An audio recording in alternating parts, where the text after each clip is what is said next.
With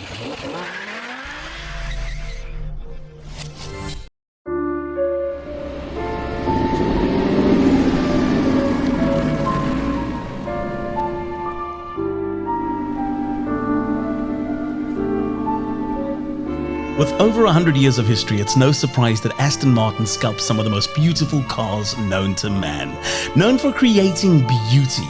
Another man known for creating beauty is top South African chef Pete Goffe-Wood, known to produce some of the finest culinary delights in South Africa. We managed to catch up with Pete Goffe-Wood, and speaking of Aston Martins, how about this in the Aston Martin Vantage N430, courtesy of Millstock Cars.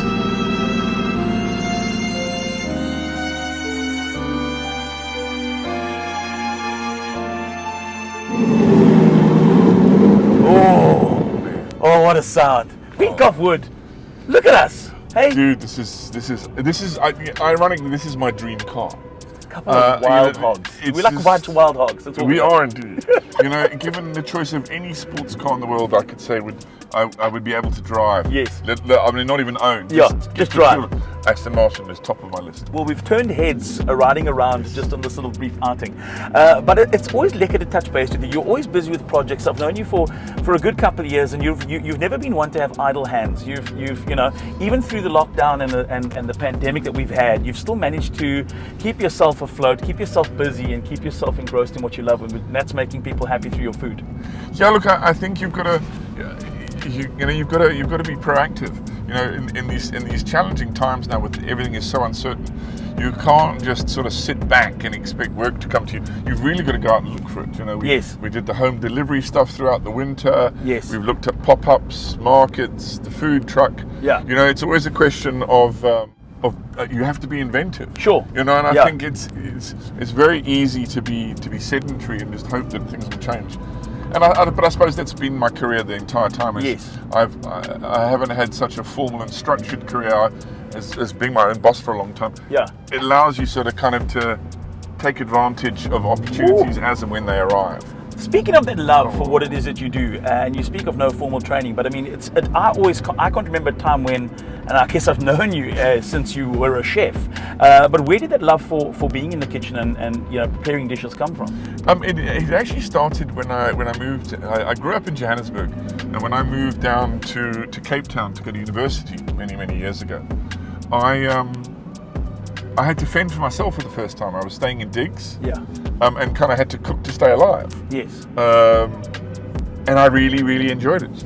I thoroughly enjoyed kind of experimenting in the kitchen, feeding people. And we kind of had an arrangement in the house. I lived with two other guys, and it was a case of whoever cooked didn't do the washing up. Sure, you're like me. Yeah. I would rather not do the washing up or anything else. Do the cooking. And what kind of food were you preparing then? I mean, what was your go-to? Were you like a spag bowl, or were you like spag bowl, chicken curry? Oh, one of my favorites was a grilled angelfish with cheese sauce. That was when I was pushing the boat out for. Do you still ever do those? Yeah, man, I still love cooking simple stuff at home. For me, good food is good food. To make a proper spag bowl, you need time. Sure. Your bolognese has got to cook for at least an hour and a half. So I still love cooking that kind of food. It excites me to do simple stuff well. Yes. And then you get that. You always get the sense that when somebody says to you, "Hey, you make something really well," or you got a natural knack for preparing a wonderful food. I think we can all say that about certain friends that we have and mates that we have. But in your case, it was a matter of, well, it's not just your friends that thought that.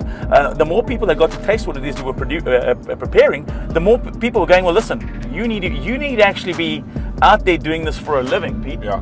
Well, that's kind of what happened. The sort of cooking at home turned into cooking for mates and dinner parties and stuff like that. And all the time while I was a student, I used to work as a waiter in a restaurant just to supplement my income. Okay. So I was always kind of involved in the restaurant scene, but never ever in the kitchen. Got you.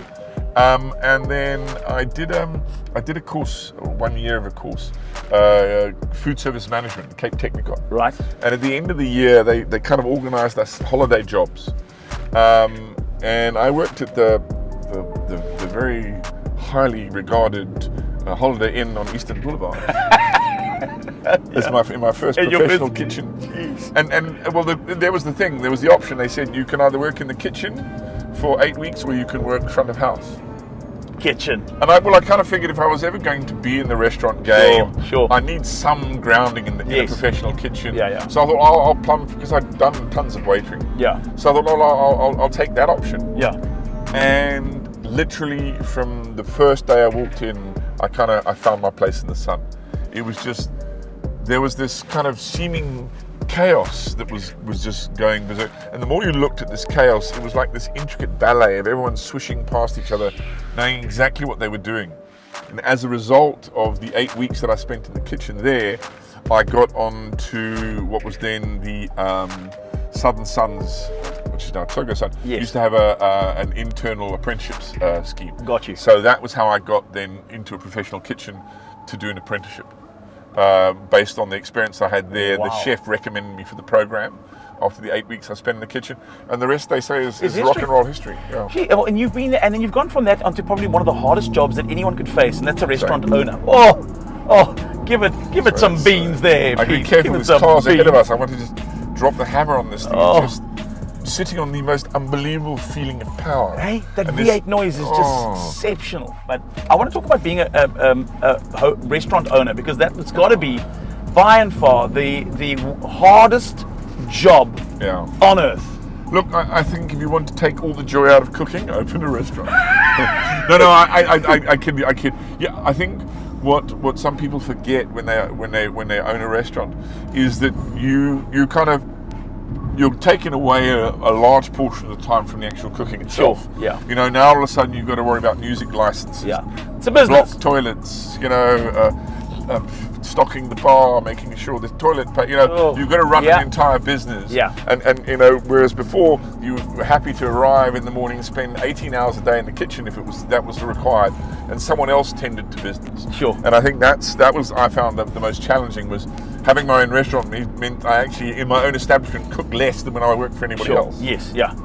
And then explain to us how Kitchen Cowboys was born, because I love the concept, I love the idea, and I love that. How many years has it been running now? Well, Kitchen Cowboys started off, the markets led out of the cooking course. Got you. So what happened was, Kitchen Cowboys was born out of many years ago when we first started cooking at home. Okay. In digs. What myself and my mates realized was it was much easier to, how shall I say this, be more successful as women.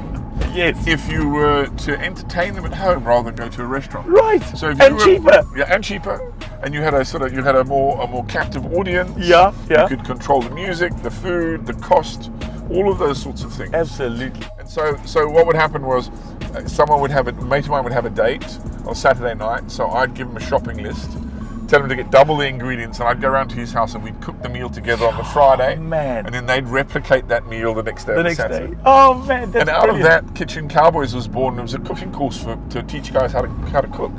And out of that, we kind of we started our market stall at the biscuit mill because we started doing a pantry. Okay. We started doing a pantry so the guys who'd done the course could come and buy cool olives and anchovies and ingredients that they were struggling to find elsewhere.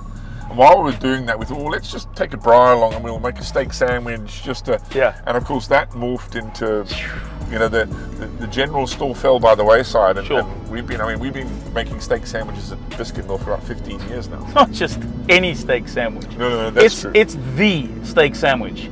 And if you're anywhere near any of the markets, you're in Brisket Mill, you're still at the waterfront, the Runnymede Yeah, Market? we're still at the Runnymede Farmers Market, and then Thursday evenings we're up at Cape Point Vineyards in Nurta, which is, this time of year is an absolute beaut. Yeah. You actually are a petrol head. Yes. Through and through. Yes. When we spoke and I said, listen, we're going to hop into Aston Martin, you're like, done. That is the car I want to hop into and go.